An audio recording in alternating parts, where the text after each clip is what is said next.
Hello guys! Welcome back to my channel, and for today's video, papakita ko sa inyo kung paano gumawa ng virtual background sa Zoom.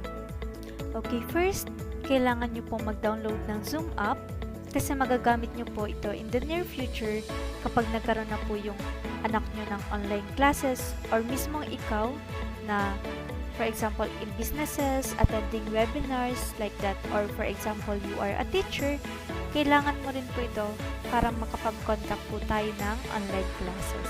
So, una, kailangan po natin ng Zoom app. So, kung may Zoom na po, just click the app. Then, ito po yung una nyo makikita since nakapag-sign in na po ako. Meron po ditong home, chat, meetings, contacts. Then, dito sa left side, meron new meeting, join, schedule, and share screen. So, for the next videos po, ma-discuss po natin kung paano mag-create ng new meeting, paano mag-join, paano mag-schedule, and paano mag-share screen. Okay, but today po, ang i-discuss po natin is how to create virtual background. So, dito sa right upper part po, makikita nyo po yung setting icon. Just click it. Then, makikita nyo na po dito yung general settings.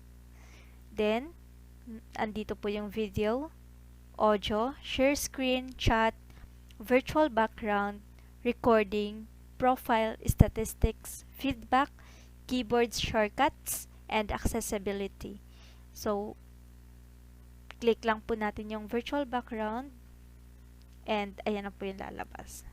Nakikita nyo na po ako and nakikita nyo na rin po yung background ko.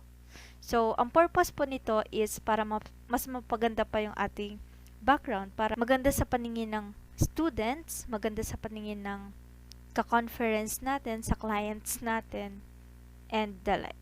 May given virtual background na si Zoom. Meron ditong bridge, then plants, effects, and here, parang nasa universe ka po, parang nasa space ka. Then, the northern lights, which is the aurora borealis, and the beach. Okay. If you already missed the beach, you can use this virtual background. Okay. So, for me po, as a teacher, magkakonduct po ako ng online classes, gusto ko po yung maganda sa paningin ng students ko. Paano nga ba ito gagawin? So, expo muna natin siya. Punta po tayo sa Google. Then, mag-search lang po tayo ng classroom clip art background. Ayan. So, punta lang po tayo sa images. Then, hanap po tayo ng magandang classroom background. Okay, ito po. Nakapili na po ako. Ito po yung napili ko. Isi-save lang po natin siya sa mas madaling makita, which is sa desktop. Then, save po natin. So, meron na po tayong na-download na pang background. Now, paano po natin siya ilalagay sa Zoom? Punta ulit po tayo sa settings, virtual background. Then, makikita nyo po dito sa right part, may plus button dyan. Click lang po natin. Then, add image or add video. So, mag-a-add po tayo ng image. Then, sinave po natin yung picture kanina sa desktop. Click lang po natin yung picture. Then, open. Ayan na po. May virtual background na po tayo. So, as easy as that po, magkakaroon na tayo ng virtual background. Hindi na po tayo mahirapang mag-decorate pa. Ayan.